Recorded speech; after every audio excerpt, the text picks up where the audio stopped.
Había algo en su piel que no era juventud, era silencio. La gente viajaba desde lejos para verlos. Hombres con rostros lisos, manos firmes, espaldas erguidas, mujeres sin arrugas, sin manchas, sin huellas del tiempo. Niños que no crecían, solo esperaban. A primera vista parecía un milagro, pero quien los miraba demasiado, veía otra cosa. Los gestos no se movían como antes. Los ojos parpadeaban lento. La piel era tersa, pero reseca, extrañamente inmóvil. Y había un olor. Ese olor extraño en el aire, como madera húmeda podrida desde adentro. Los animales no se acercaban. La campana de la iglesia dejó de sonar. Y el pozo en el centro del pueblo, donde todo comenzó, crujía en las madrugadas, incluso sin viento. Allí, en el corazón del Mato Grosso en 1796, existió un pueblo olvidado, donde nadie envejecía, solo se pudrían. Pero antes de sumergirnos en esta historia, cuéntame en los comentarios desde qué lugar estás viendo. Dale like, comparte y suscríbete para recibir nuevas historias todos los días. Al principio solo era un murmullo entre los puestos del mercado. Doña Margarida, con más de 70 años, seguía subiendo el cerro con un canasto de leña en la cabeza y pasos firmes. Su rostro, aunque marcado por el sol, parecía no cambiar desde hacía años. Los hombres de la taberna decían que había hecho un pacto. Yo pensaba que era exageración, hasta que empecé a notarlo en los demás. Don Vicente ya no cojeaba.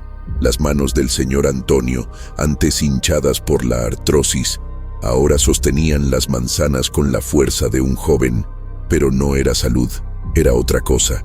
Un brillo inmóvil en los ojos, como pintura al óleo, viva, pero detenida. También los niños. Ninguno crecía desde la última Pascua. Solo repetían sus juegos con la misma ropa, los mismos gestos, como muñecos en un ciclo que no termina. Empecé a sentir que el tiempo ahí dentro no se comportaba como en el resto del mundo, como si respiráramos pasado, pero sin saberlo. La primera vez que sentí el escalofrío fue al mirar una fotografía. Era de una fiesta de cosecha, a finales del verano de 1794. Reconocí todos los rostros, estaban iguales, idénticos. Habían pasado 2 años, pero nadie había cambiado, ni una arruga nueva, ni una cana. Hasta las heridas seguían en el mismo lugar, como si el cuerpo hubiera quedado atrapado en una versión imperfecta de sí mismo. Vi a una niña con la misma cinta roja en el cabello, sucia de la misma manera, y al fondo de la imagen, el pozo, siempre él. Nunca noté que aparecía en tantas fotos, como si observara. En esa época pensé que mi mente me engañaba. Hoy sé que era lo contrario. Lo que me perturbaba no era la quietud, era que nadie parecía notarla. O tal vez fingían, porque el verdadero miedo era admitirlo. La misa empezó a parecer una obra de teatro. El cura hablaba del paso del tiempo, de la muerte, de la humildad ante Dios. Pero nadie escuchaba en verdad, porque, en el fondo, todos ya sabían. El pueblo no envejecía, estaba quieto, suspendido, atrapado en una especie de espera. Las estaciones pasaban, pero los cuerpos no reaccionaban. Las frutas maduraban, los animales morían, solo las personas se quedaban. Pero no era juventud, era prisión. Algo dentro de ellas estaba siendo forzado a repetirse, como si el propio cuerpo hubiera sido engañado, hipnotizado por un ciclo del que no podía escapar. Y con cada día, esa juventud artificial cobraba un precio, un cansancio en los ojos, una frialdad en las sonrisas. El tiempo, ahí, ya no curaba, solo fingía hacerlo. Recuerdo una noche en que me detuve a mirar las ramas de la higuera en la plaza. Crecían en silencio, pero las hojas caían marrones, enfermas. Era como si el tiempo se hubiera enfermado, y eso me hizo observar los rostros otra vez. Todos parecían jóvenes, pero no había calor en ellos. La piel era lisa, sí, pero demasiado seca. Los labios tenían color, pero no risa. Hasta los besos entre las parejas eran extraños, como gestos repetidos sin deseo. Nadie soñaba ya. Ese era el detalle. Los sueños se habían ido. Le pregunté a mi hermana una tarde qué quería ser cuando creciera. Me miró sin entender la pregunta. Tenía 12 años desde hacía 3 años, tal vez más. El tiempo no dejó de correr, solo decidió ignorarnos. Los visitantes empezaron a notarlo. Algunos llegaban, veían el pueblo, demasiado limpio, demasiado bello, demasiado quieto, y regresaban por el mismo camino antes de la cena. Decían que el aire era pesado.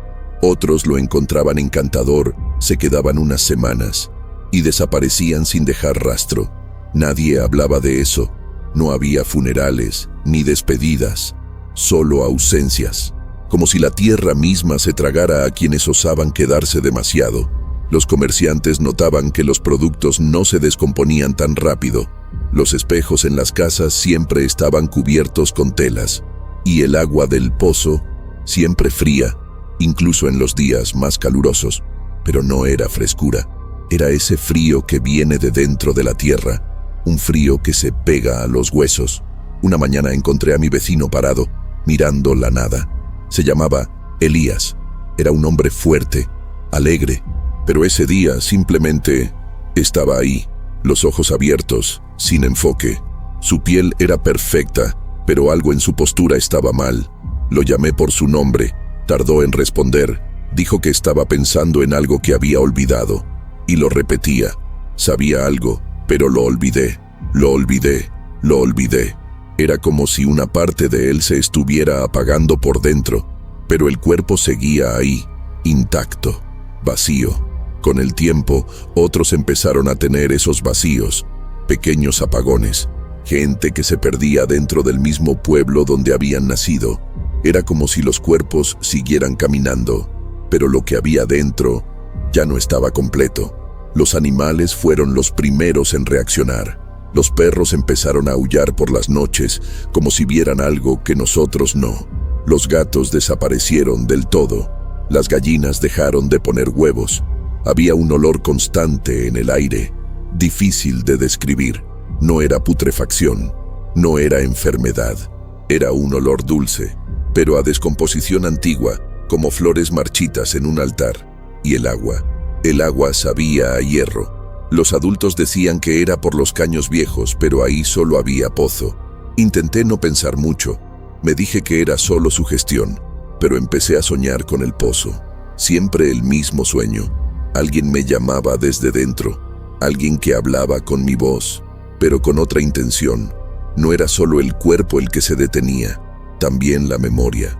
Había detalles que antes eran sagrados, fechas, nombres, historias, que empezaban a borrarse de las conversaciones. Nadie recordaba bien qué había hecho el mes pasado, ni el año anterior. ¿Cuándo nació la hija de Clarisa? ¿Cuándo fue la última cosecha de mandioca? Las respuestas siempre venían con dudas, como si se inventaran en el momento. Empecé a anotar las cosas, pero los papeles desaparecían. Un cuaderno mío se perdió dentro de una gaveta cerrada. Otro apareció con las letras borrosas, como si se hubieran ahogado. Ya no había tiempo, o tal vez había demasiado. Tiempo fluyendo de forma equivocada, de arriba a abajo, de adentro hacia afuera. Recuerdo cuando todo era normal, cuando mi abuelo contaba historias junto al fuego y su piel envejecía con dignidad, llena de líneas que bailaban alrededor de sus ojos. Eso era belleza, eso era el tiempo real. Ahora, los rostros eran lisos como mármol, pero frágiles como vidrio, como si un solo toque bastara para romperlos. Un día, intenté hablar con la mujer más anciana del pueblo, o al menos la que debería serlo. Me miró con una serenidad artificial y dijo: «Aquí no se muere, aquí se permanece». Me quedé helado, porque yo no le había preguntado nada. Yo aún era joven, pero sentía que algo ya me había alcanzado. El miedo no era envejecer, era quedarme así, atrapado en un cuerpo sin tiempo, en una vida sin rumbo, en un pueblo donde nadie recordaba de dónde venía, ni hacia dónde iba. Y yo sabía que la primera señal no fue el rostro de doña Margarida, ni la niña que no crecía. La primera señal fue el silencio, ese silencio espeso que flotaba en el aire entre una estación y otra. Un silencio que parecía observarnos, respirar, aprender, como si el propio pueblo estuviera vivo y nos estudiara. y poco a poco, muy poco a poco, nos devorara por dentro. Empezó por las manos, un leve oscurecimiento en los dedos, casi imperceptible. Al principio pensé que era suciedad, tal vez hollín del fogón, pero frotaba, lavaba, rascaba, y la mancha seguía ahí. Con el paso de las semanas, otros comenzaron a mostrar la misma señal. Las yemas de los dedos de doña Teresa estaban moradas, como si hubieran sido aplastadas por algo pesado, pero ella no sentía dolor, ni cosquilleo, solo miraba sus manos con extrañeza, como si ya no fueran parte de su cuerpo. Algunos pensaban que era peste, lepra, incluso castigo divino, pero no había fiebre, ni debilidad, ni señales de enfermedad. Era como si el cuerpo estuviera perdiendo vitalidad, desde adentro. Un día, vi a un hombre abrir una fruta con los dientes. Cuando sonrió, 2 dientes estaban negros, y él ni siquiera lo había notado. Lo más extraño era el silencio. Nadie quería hablar de eso. Cuando preguntaba por las manchas, decían que era cosa de la edad, pero eso no tenía sentido, porque todos habían dejado de envejecer. No había heridas abiertas, no había sangre. Era una putrefacción seca, limpia, como si el cuerpo se deteriorara desde adentro sin atraer moscas, sin oler mal, todavía. Y ese todavía empezó a obsesionarme, porque cada noche el olor alrededor del pueblo cambiaba un poco. Primero, era solo un amargor leve viniendo del poniente. Luego, se sentía en los pasillos cerrados, en los rincones oscuros de las casas. Era un olor dulce, de carne guardada demasiado tiempo, y venía con una sensación inquietante, la de que alguien me miraba cuando lo percibía. Una mañana, al mirarme en el espejo, noté una línea oscura en la base del cuello.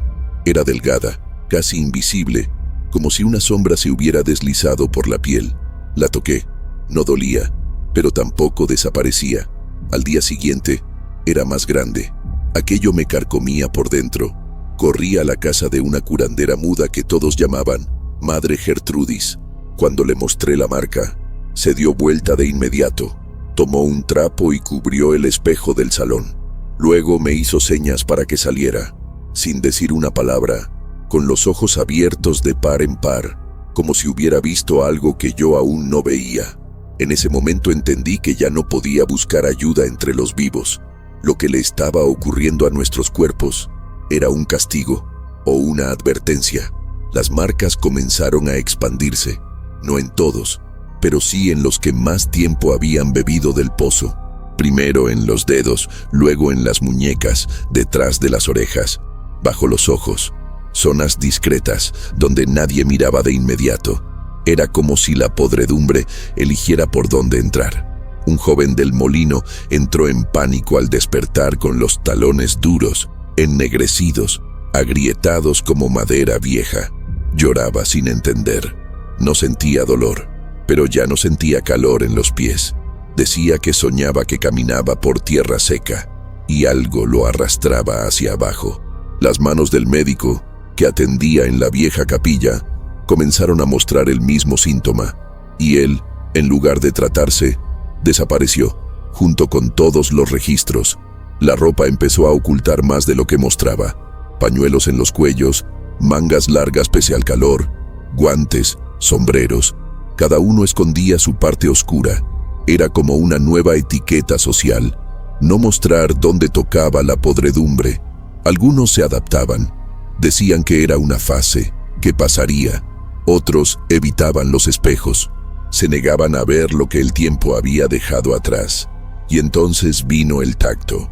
La piel, antes tersa, empezó a arrugarse de manera extraña, no como quien envejece, sino como papel mojado que se seca mal.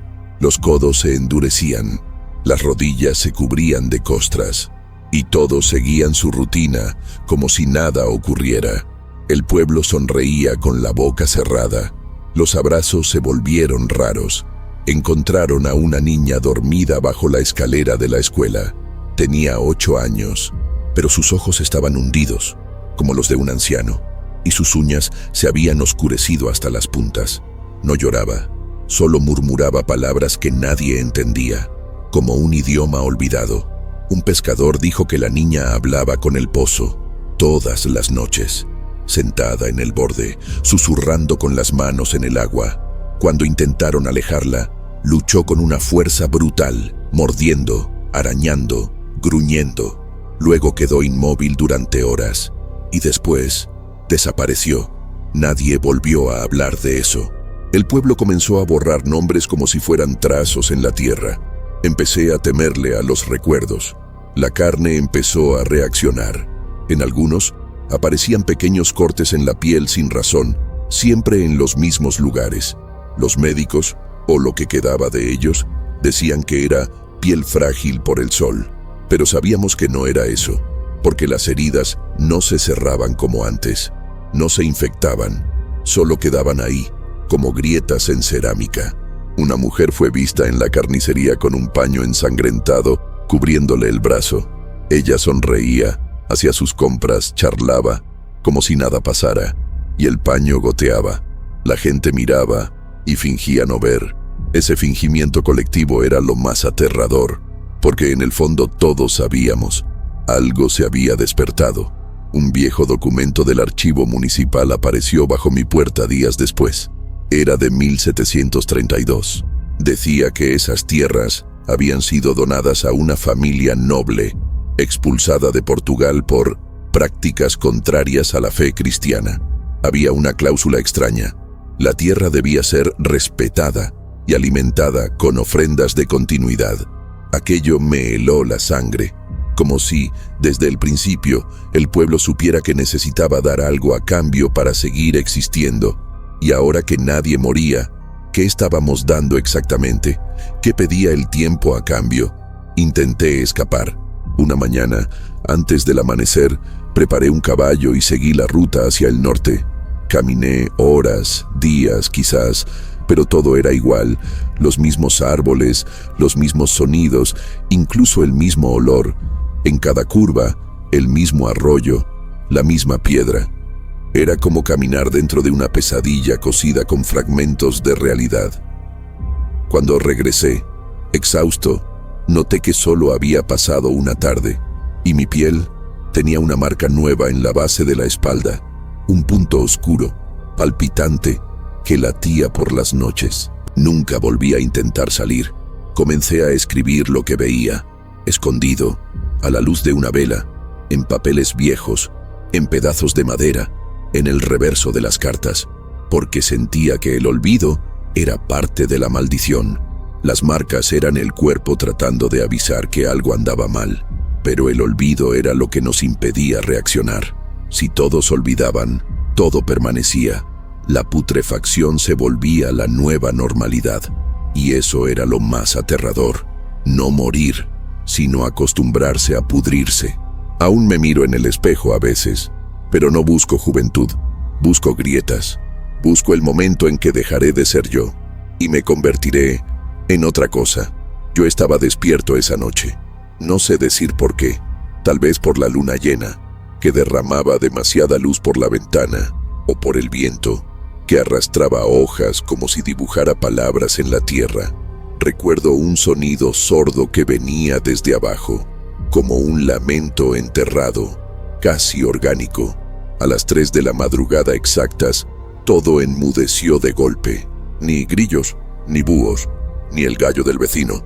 Y entonces vino el primer grito, un sonido humano, pero distorsionado, agudo, animal. Y luego vinieron más. Desde distintas casas, voces que se alzaban en desesperación, algunas suplicando, otras rugiendo como si les arrancaran algo desde adentro. Corrí afuera con la lámpara en la mano y vi puertas abriéndose de golpe, cuerpos tambaleando hacia la calle, pero no eran los mismos cuerpos de antes. La vecina de al lado, una mujer de rostro firme y mirada dulce, caminaba con dificultad, tropezando con sus propios pies. Su piel parecía derretirse sin escurrir, como cera empujada desde dentro. Sus ojos estaban en blanco, pero veía, sabía dónde estaba yo. Intentó hablarme, pero su mandíbula se movía mal, como si se hubiera soltado del hueso. Más atrás, un hombre alto con ropa rasgada giraba en círculos, golpeando la cabeza contra un poste. Cuando me acerqué, giró el rostro, y donde antes había una nariz, ahora solo quedaba un hueco oscuro, palpitante, vivo. Gritaban, sí, pero no pedían ayuda. Era como si intentaran expulsar algo que les había entrado durante el sueño. Y eso fue lo que más me aterrorizó. Los cambios no venían de fuera, estaban naciendo desde dentro. Al amanecer, más de 20 personas estaban irreconocibles. Algunos tenían deformaciones que recordaban a enfermedades antiguas, como la sífilis o la lepra. Otros parecían moldeados por manos ciegas, rostros torcidos, bocas mal colocadas, huesos doblados. Los niños gritaban, pero no por las formas, sino por el olor. Un hedor espeso invadió el pueblo como carne cruda al sol, pero no había carne expuesta. Los cuerpos estaban cerrados. El olor venía de adentro, como si la sangre misma se hubiera podrido. A los más deformados los arrastraban dentro de casas cerradas. Nadie volvió a salir ese día. Todo quedó en silencio. Un silencio espeso, pegajoso, como si hasta los sonidos temieran salir de ahí. El segundo día, las campanas de la capilla sonaron solas al mediodía. 3 campanadas, cortas, ahogadas. Cuando llegué, las puertas estaban entreabiertas. En el altar, donde antes estaba la imagen de San Sebastián, había algo cubierto con una sábana, una figura humana, pero torcida, demasiado curvada para estar viva y demasiado grande para ser cargada por una sola persona. Escuché pasos detrás de mí, pero al girar no había nadie. El piso, sin embargo, estaba lleno de huellas húmedas. No había llovido, y el agua olía a hierro. El pueblo empezó a murmurar sobre el intercambio. Decían que eso era el precio de años sin muerte, sin velorios, sin final, y que ahora el ciclo había comenzado de nuevo, pero de una forma nueva, una forma que nadie entendía. Recordé a un hombre que había pasado por el pueblo años antes, vendiendo espejos pequeños. Decía que los espejos mostraban lo que los ojos no veían. Casi todos compraron uno. Pero después de aquella noche, nadie los usaba. Encontré uno de esos espejos roto frente a la panadería. Al tocar los fragmentos, tuve la impresión de ver mi reflejo, pero moviéndose con un leve desfase, como si hubiera otro yo ahí dentro, esperando. Había miedo en el pueblo, claro, pero no era miedo común. Era miedo de reconocer que algo dentro de uno ya había cambiado, que quizás tú también habías despertado diferente, y aún no lo sabías. Empezaron a aparecer marcas nuevas en las puertas, símbolos hechos con carbón o con sangre seca. Nadie decía haberlos hecho, pero todos sabían lo que significaban. Las casas marcadas habían sido visitadas. No se sabía por quién o por qué. Algunos hablaban del resurgido, una figura antigua que aparecía en oraciones olvidadas, algo que traía el reflejo de la carne. Otros decían que era el tiempo mismo regresando a cobrar lo que se le había negado.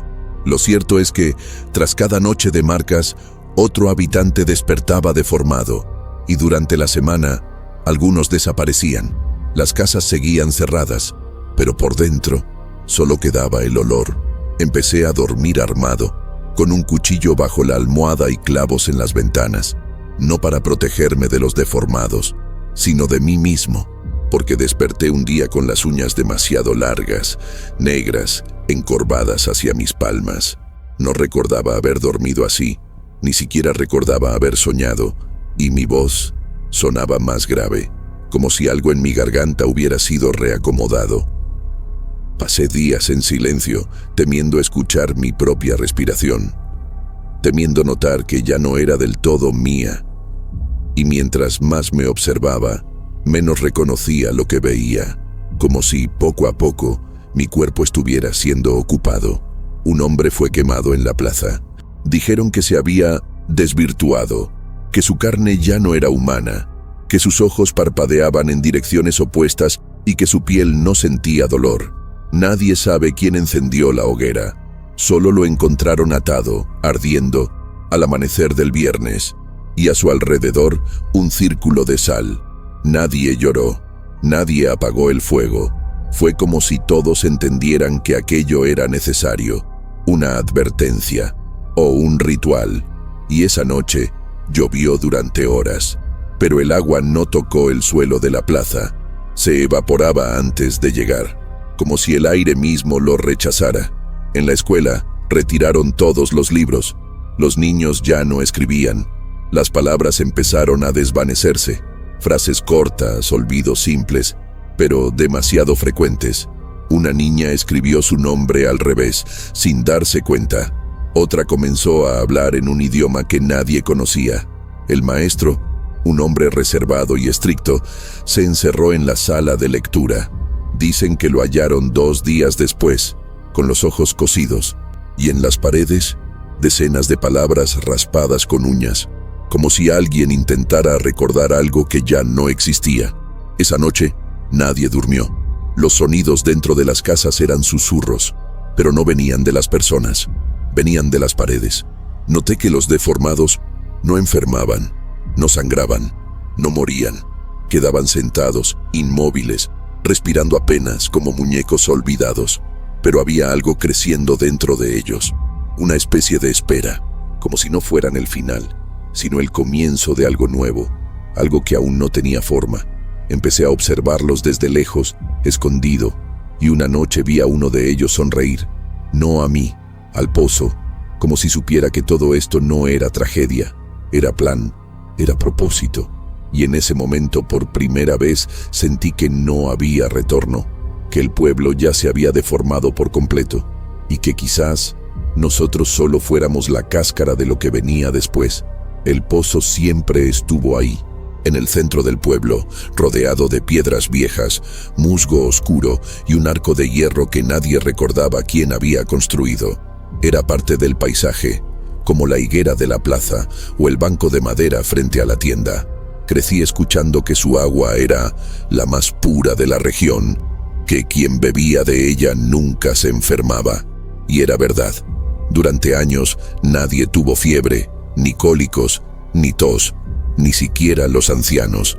Era un milagro tan cotidiano que ya no se le llamaba milagro. Solo ahora, al mirar hacia atrás, entiendo cuán peligroso es cuando algo parece demasiado bueno durante demasiado tiempo, porque toda bendición exige un precio, y el pozo cobraba en silencio. Nunca había prestado atención a los detalles, pero una tarde, mientras bebía agua a su lado, noté algo. Las piedras que lo rodeaban tenían inscripciones, raspadas a mano, muy antiguas, símbolos que no eran letras ni dibujos, parecían caminos, rutas que se entrelazaban y descendían hasta el centro donde estaba el balde. Traté de mostrarle esto al herrero del pueblo. Se quedó serio por un segundo y luego rió fuerte, como si le hubiera contado un chiste. «Déjalo así», dijo, «cosa de los que ya se hicieron barro». La frase no tenía sentido, pero la forma en que la dijo me heló. Desde ese día comencé a investigar, y lo que descubrí me hizo desear no haber visto nunca nada. En los archivos de la antigua escuela encontré papeles cubiertos de polvo y moho, informes, listas de compra, mapas.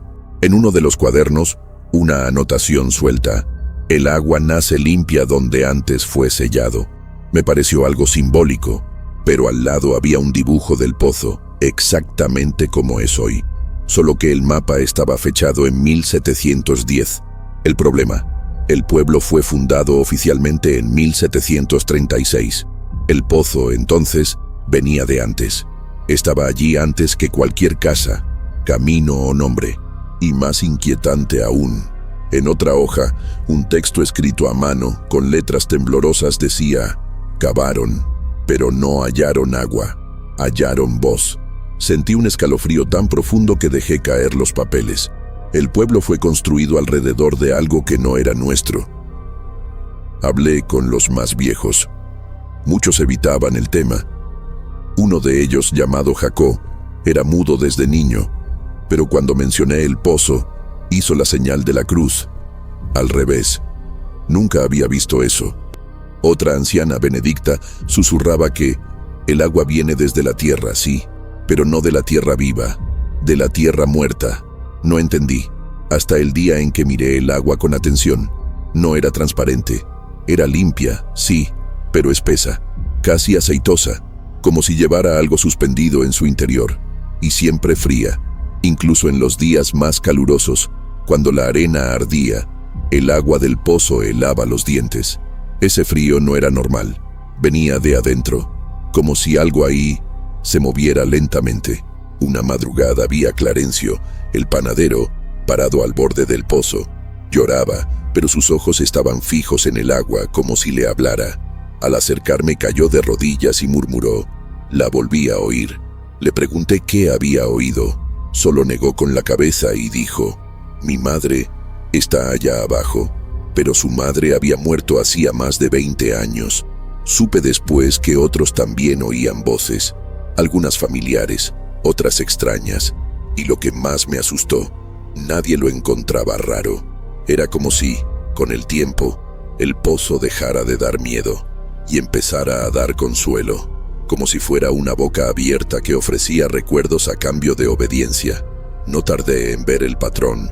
Todos los que escuchaban las voces comenzaban a deformarse poco después, pero curiosamente estaban tranquilos, como si hubieran aceptado su destino, y todos seguían bebiendo del pozo, a pesar de las advertencias, de los cuerpos marcados, de la podredumbre interior.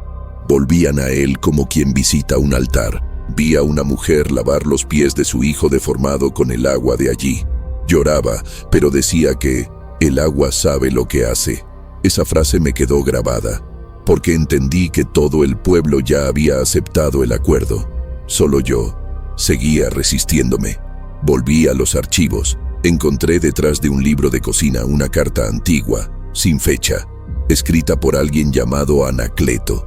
Era breve, casi ilegible, pero al final decía: enterramos los cuerpos, después cavamos el pozo. Fue lo único que quedó. La tierra aceptó. No lo entendí del todo, pero fui al entorno del pozo y empecé a cavar con una pala vieja. No necesité mucho. A menos de 1 metro encontré madera podrida y huesos, pequeños, no de adultos, huesos de niños. Me faltó el aire. Caí hacia atrás mirando el cielo gris. No sabía si el pozo había sido cavado sobre cuerpos o si los cuerpos habían sido puestos allí para alimentarlo. Días después, comencé a sentir náuseas al acercarme al pozo, una especie de vértigo, como si el suelo se inclinara, y cuando miraba dentro, el reflejo del agua estaba mal. No era mi rostro, era el de alguien parecido a mí, pero más viejo, más cansado, como si ahí abajo estuviera el yo que habría sido si el tiempo hubiera seguido su curso natural. Dejé de acercarme, pero el pozo parecía llamarme. Un zumbido constante en los oídos, un sabor metálico en la boca, sueños con caídas interminables. Sabía que el pozo no era solo una fuente, era un portal, un vínculo entre lo que fuimos, lo que no seremos y lo que estamos por convertirnos. Una noche reuní valor para bajar, atado a una cuerda, con la lámpara colgada al pecho. Cada metro descendido, el frío aumentaba, la piedra cambiaba de color. El musgo desaparecía, el olor era dulce y pútrido. Al fondo encontré algo que no entendí al principio: marcas en las paredes, hechas con uñas, rostros tallados en la roca, con expresiones de miedo y súplica. Pero lo más aterrador fue escuchar una voz muy baja que susurraba mi nombre. No era una voz externa, era como si hablara dentro de mi cráneo. Subí con desesperación, casi me dejé caer, y desde entonces, el agua ya no tiene sabor, tiene memoria. Cada vez que bebo, veo algo que nunca viví. El pueblo dejó de buscar explicaciones. El pozo, antes símbolo de vida, se volvió el centro del silencio. Nadie lo limpiaba, nadie lo miraba, pero todos seguían bebiendo de él. No sé si por costumbre, por dependencia o por miedo, pero sé que ese pozo no fue construido, fue liberado. Y nosotros, al cavarlo, soltamos lo que debía haber quedado enterrado. El agua nos conservaba por fuera, para que algo pudiera crecer por dentro. Y ahora, cada vez que paso junto a él, no escucho el sonido de la cuerda, sino algo que sube, lentamente, como si fuera su turno de venir hacia nosotros. Llegó una tarde calurosa, cuando el cielo se oscurecía sin nubes. Vestía un abrigo grueso, fuera de lugar para ese clima, y llevaba una mirada que no buscaba refugio, sino confirmar un destino. Nadie lo conocía, pero había algo en su presencia que hacía retroceder a los perros y callar a los niños. Su nombre nunca fue dicho. Todos lo llamaban simplemente el hombre de afuera. Hablaba poco, caminaba lento y miraba demasiado hacia el pozo. Se hospedó en la casa de un zapatero que pronto enfermó, no de fiebre o tos, sino de silencios largos, lagunas en la memoria y un olor extraño que se impregnó en sus sábanas. El forastero, en cambio, parecía cada vez más lúcido. Observaba con una calma inquietante, como quien ya ha visto el horror antes. Fue en esas primeras conversaciones con él que entendí que nada de esto era nuevo. Me llamó una mañana mientras pasaba con cestas de pan. Dijo solo: «Tú también sientes que algo está mal, ¿verdad?». Me congelé. No respondí, pero él continuó. Habló del agua, de las marcas, del silencio que caía sobre el pueblo pasada la medianoche. Dijo que había estado en otros sitios, pueblos olvidados, todos con un pozo en el centro, todos con promesas de salud y todos desaparecidos. Su mirada no necesitaba respuestas. Ya sabía todo, pero buscaba una última pieza. Cuando le pregunté por qué estaba aquí, respondió: «Porque aquí es más antiguo». No entendí. Me dijo que había leído sobre Cáceres en libros que no se venden, en mapas que fueron borrados, y que el nombre del pueblo había sido escrito con sangre 3 veces antes de recibir su primera misa. Me habló de los pactos de continuidad, tradiciones antiguas, traídas por familias que huían de la Inquisición, pero no de las tinieblas. Se disfrazaban de colonos, de curas, incluso de soldados, pero con ellos traían semillas de rituales enterrados. Dijo que donde no hay muerte, hay deuda, que cada año sin funeral es un año robado de otra línea del tiempo, y que, eventualmente, el tiempo reclama. Me pareció una locura, hasta que mostró lo que llevaba al cuello. Una pequeña caja de madera oscura, cerrada con 3 clavos. Dijo que la había sacado del fondo de un pozo, en otro pueblo, uno que desapareció del mapa en 1763. Nadie recuerda su nombre, pero él sí. Y dijo que dentro de la caja había algo que jamás debía abrirse: la lengua del primer niño ofrecido. Quise reír, pero sus ojos no lo permitían. En los días siguientes, comenzó a ir de casa en casa. A veces lo escuchaban, otras lo echaban. Intentaba advertir. Decía que dejaran de beber el agua. Contaba historias que parecían leyendas, pero que sonaban demasiado reales.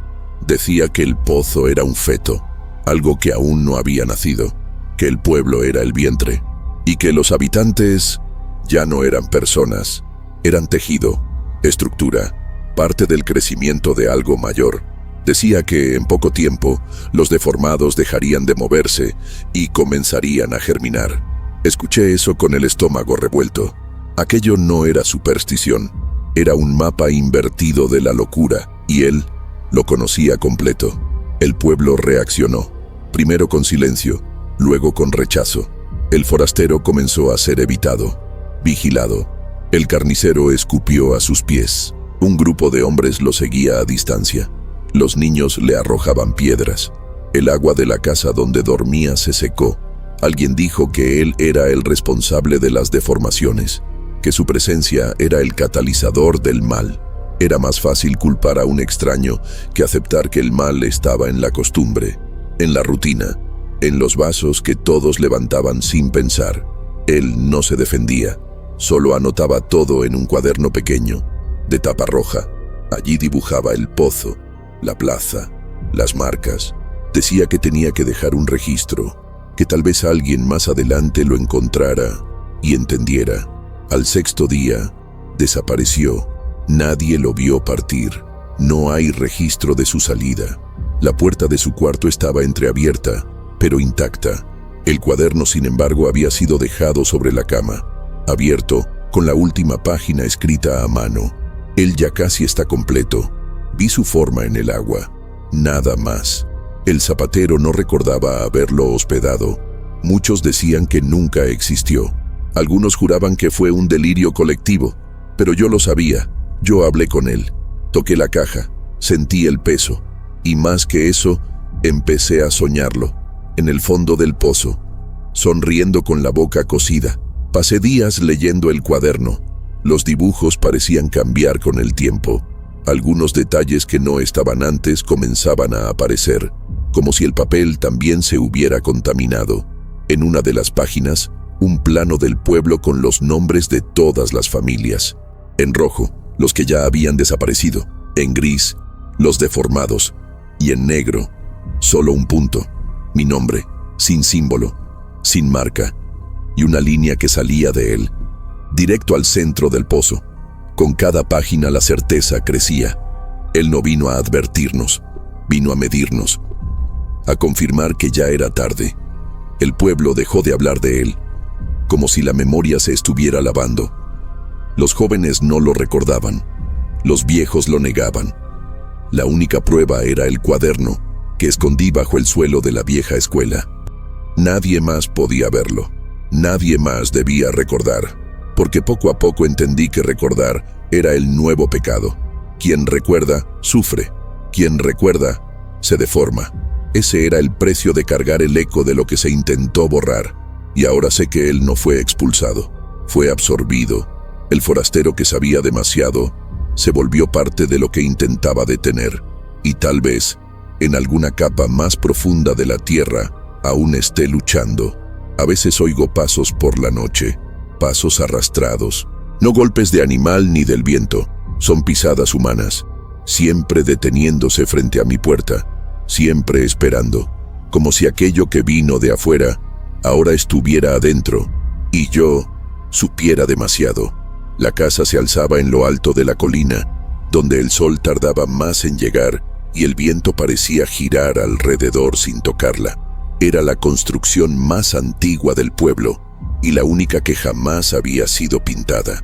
Sus ventanas siempre cerradas, incluso con el calor, las tejas cubiertas de hojas secas que nunca caían. Decían que allí vivía la matriarca, pero nadie la veía desde hacía años. Su presencia se sentía, pero no se confirmaba. A los niños se les enseñaba a no subir ese cerro, y quienes lo hacían, volvían diferentes. La casa parecía hecha de otro material, como madera que sangrara por dentro. El aroma que emanaba era demasiado dulce para ser agradable. Solo fui una vez, pero lo que encontré allí aún lo llevo en los huesos. Subí después de la desaparición del forastero. Quería entender por qué nadie se atrevía a confrontarlo allí. Él había marcado el portón de la casa con un símbolo, un círculo con un punto en el centro, el mismo que vi en su cuaderno. Subí con las piernas temblando, los ojos ardiendo por el viento, el estómago encogido. La puerta no estaba cerrada, y lo que más me asustó no fue eso, fue que parecía estar esperándome. La casa olía a flores marchitas y cuero mojado. El piso crujía, pero no bajo mis pies, como si alguien caminara dentro de las tablas. Las paredes estaban cubiertas con telas rojas, y en el centro de la sala, una mecedora mirando hacia la ventana. En ella, un cuerpo inmóvil, la matriarca, su rostro cubierto con un velo. Sus manos, cruzadas sobre el regazo, sostenían un pañuelo que parecía haber sido mojado muchas veces, pero ella no respiraba, no se movía. Aún así, yo sentía que me veía. Había algo en esa casa que no le permitía estar muerta, pero tampoco viva. A su alrededor, pequeños objetos, dientes de leche, cabellos, fragmentos de uñas, frascos con líquidos turbios. Eran ofrendas, como si durante generaciones todos alimentaran ese altar con partes de sí mismos. Un diario sobre una mesa de madera, con tapa de cuero, contaba el origen de la casa, construida sobre el último parto. La que sobrevivió, permanece. No entendí en ese momento, pero al pasar las páginas comprendí que esa mujer había parido al pueblo. Los registros eran antiguos, escritos con letras desiguales, como si muchas manos los hubieran continuado con los años. Hablaban de un pacto hecho con la entidad del vientre, un ser sin forma que vivía bajo tierra y que se comunicaba a través del agua. Para garantizar continuidad era necesario un canal, un cuerpo receptáculo, y la línea de sangre de la matriarca había sido elegida para eso. En cada generación una mujer era retenida allí, ni muerta, ni viva, solo conectada, y con cada cosecha, una parte del pueblo era entregada a cambio de preservación. Un diente, un corte, un recuerdo. Poco a poco entendí que todo lo que estaba mal en el pueblo se nutría en esa casa. Fui hasta el fondo de la casa. El olor empeoraba. Un pasillo angosto conducía a un sótano. Bajé por los escalones crujientes hasta llegar a una sala de techo bajo, con el suelo cubierto de telas empapadas. En el centro, un círculo trazado con sal y huesos, y en cada esquina, jarras de barro con algo dentro. Cuando me acerqué, vi que eran rostros, o fragmentos de ellos, ojos flotando, labios secos, orejas cosidas. Era como si allí se conservaran los restos de quienes desaparecieron. La matriarca no mataba, ella preservaba, como si el pueblo no permitiera que nadie se fuera del todo. Solo recogía partes y armaba, pieza por pieza, una nueva criatura, aún incompleta. En el techo del sótano, colgado por ganchos, había un tejido grueso como cuero curtido, pero al acercarme vi que eran rostros cosidos entre sí, rostros de niños, adultos, ancianos, un mosaico de dolor y silencio, y en el centro, el rostro del forastero, los ojos abiertos, inmóviles, la piel todavía húmeda, como si lo hubieran pegado allí esa misma noche. Huí escaleras arriba jadeando. La casa parecía respirar conmigo. Las ventanas vibraron. La mecedora de la matriarca se balanceó una vez, sola, y en ese instante escuché una voz, no de ella, de la casa. Decía, ahora sabes, pronto será tu turno. Y el suelo pareció sonreír bajo mis pies. En los días que siguieron, noté que el pueblo se ajustaba a todo aquello. Nadie comentaba mi visita a la casa, pero las miradas hacia mí cambiaron, como si supieran que había visto y esperaran lo que vendría. Los niños dejaron de jugar cerca mío, los ancianos evitaban cruzarse conmigo, y mi familia me miraba como quien observa a alguien que ya se está yendo. Comencé a soñar con la mecedora, siempre vacía, siempre esperándome. Despertaba con el cuerpo rígido, la piel helada, el olor a cuero mojado aún en la nariz, y sentía, en el fondo de la garganta, el sabor del agua del pozo, aunque no la hubiera bebido. La casa se volvió un punto ciego en el pueblo. Nadie más subía, pero ella seguía allí, observando. Un día, vi a 3 hombres subir la colina con bolsas. Regresaron sin ellas. Esa noche comenzaron los gritos. Un bebé recién nacido había desaparecido.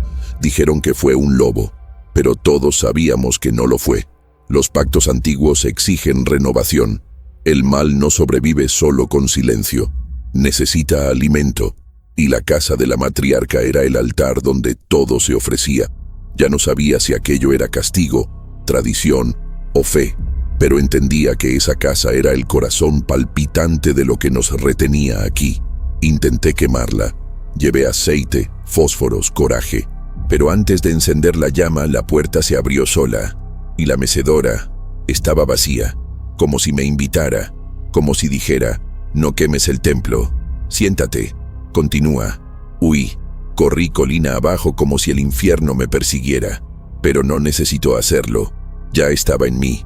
Desde ese día llevo un olor que no se va, una cicatriz que apareció sola, un nombre que nadie más pronuncia, y la certeza de que la casa no necesita buscarme, porque algún día yo mismo subiré hasta ella.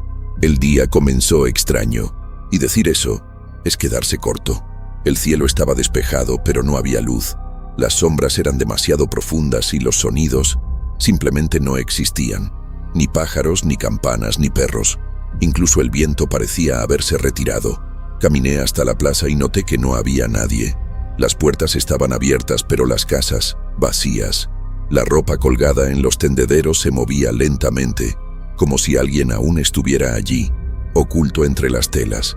Pero no había risas, ni voces, solo un olor, denso, húmedo, dulce, como carne guardada en barro. Ese tipo de olor que se pega a la lengua, que sube por los ojos, que hace sudar desde adentro. Y entonces lo entendí. El tiempo se había detenido otra vez, pero esta vez no para conservar, sino para cerrar. Recorrí las calles llamando a alguien, golpeé puertas, entré en casas, revisé debajo de camas. Nada. Las velas estaban encendidas, pero nadie las había prendido. La comida en las mesas no se enfriaba, las ventanas temblaban sin causa, y el reloj de la torre giraba hacia atrás. No quería aceptarlo, pero todo indicaba que ese era el final. No un final con fuego, gritos o huida. Un final que llega como olvido. Una ciudad sin memoria. Un vacío habitado solo por olor. Y aunque no veía a nadie, sentía presencias. Pasos sin sonido. Miradas sin rostro. El pueblo aún respiraba, pero como un cuerpo que ya no quiere vivir. Fui hasta el pozo. Era el único lugar donde aún había movimiento. La cuerda subía y bajaba sola, como si una mano invisible tirara del balde. Al acercarme, vi que el agua había cambiado de color. Ya no era espesa, era negra, con reflejos dorados, como ojos bajo la superficie. Y en el fondo, algo subía, lentamente, como si supiera que ya no tenía que apresurarse. Caí de rodillas y lloré, por el pueblo, por mí, por los que fingieron no ver, por los que se convirtieron en parte de eso. Ya no sabía si era un sobreviviente o solo el último en ser absorbido. El silencio era total, pero yo escuchaba una música, sin melodía, un lamento, como el canto de una madre para un hijo que nunca nació. La iglesia estaba abierta, todas las velas encendidas. En el altar, la imagen del santo había desaparecido. En su lugar, un marco vacío. Y detrás del púlpito, la matriarca, de pie, sin velo, sus ojos abiertos y secos, la piel como piedra, la boca cosida con hilo negro, y aún así, sonreía. A su alrededor, los cuerpos del pueblo, de pie, en fila, mirando al frente, inmóviles, pero sus rostros no eran los mismos. Eran versiones futuras o pasadas, niños con ojos de ancianos, viejos con dientes de leche, como si todas las edades se hubieran mezclado, como si el pueblo se hubiera condensado en un solo instante de eternidad. Intenté dar un paso atrás, pero mis piernas no respondieron. Mis pies estaban fijos al suelo, como si echaran raíces. Y entonces lo supe. Ya no estaba allí como testigo. Era parte de la escena. El altar me había incluido. Sentí un calor subir por la columna, la vista nublada, y el olor cambió. Ya no era solo carne. Era olor de útero, antiguo, primario, de nacimiento, y de algo que nunca debió nacer. La matriarca levantó una mano, solo un dedo, señaló hacia mí. No habló, pero entendí. Yo era el último hilo por coser, el punto final, antes del nuevo ciclo. El suelo tembló, levemente, como un suspiro. Las paredes comenzaron a agrietarse, las casas crujían, pero no como quien se derrumba, como quien cambia de forma. Las paredes absorbían los muebles, las ventanas se cerraban desde adentro. El pozo burbujeaba, y algo comenzaba a emerger, sin rostro, sin forma definida, hecho de todo y de nada. Era el tiempo, el hambre del tiempo, aquello que habíamos alimentado sin saberlo, que creció con cada sorbo de agua, cada silencio tragado, cada niño desaparecido, y ahora tenía forma, y nombre, y ojos, muchos ojos, y todos me veían. El pueblo empezó a desaparecer, no como quien se destruye, como quien se olvida. Las calles se borraban detrás de mí, los nombres en las placas desaparecían, los árboles se secaban en segundos, los espejos estallaban sin ser tocados, y las campanas sonaban sin parar. Un sonido grave, sin ritmo, un sonido de final, y aún así, yo caminaba, sin poder detenerme, sin saber si iba hacia adelante o hacia atrás. El pueblo me empujaba o me absorbía. Ya no era yo, era un recuerdo, un fragmento de lo que fue, una voz que tal vez algún día alguien escuche y se pregunte si fue real. Al final del camino había una puerta, en medio de la nada, de madera vieja, con el símbolo de la línea, el círculo y el punto. La toqué y se abrió, no hacia afuera, hacia adentro, hacia abajo, hacia atrás. Una oscuridad tan absoluta que mi mente se dobló. Dentro, escuché todas las voces del pueblo, al mismo tiempo, riendo, llorando, susurrando, y una última frase, no dicha, pero grabada en el alma. Ahora que lo sabes, llévanos contigo. Y lo entendí. No era solo el fin del pueblo, era el comienzo de su recuerdo. Y yo era el portador, el testigo, la maldición con piernas. Volví, o creo que volví. El mundo fuera del pueblo era demasiado claro, demasiado ruidoso, pero algo en mí se volvió opaco. Hablaba, pero nadie escuchaba. Mostraba el cuaderno y los ojos se desviaban. Intenté contar, escribir, gritar. Solo recibí silencio. La gente olvida rápido lo que no quiere entender, pero a veces en sueños veo a alguien escuchar, una mirada atenta, un gesto de duda, y entonces sé que el pueblo aún existe en algún lugar, no en un mapa, sino en los ecos, en el olor a carne húmeda, en el niño que deja de crecer, en el reflejo que sonríe antes que tú. Si esta historia te estremeció hasta el último párrafo, comenta desde dónde estás mirando. Cada lugar tiene sus propios ecos. Deja tu like si sentiste el olor de la muerte en el aire. Y comparte con alguien que se atrevería a sumergirse en este misterio olvidado.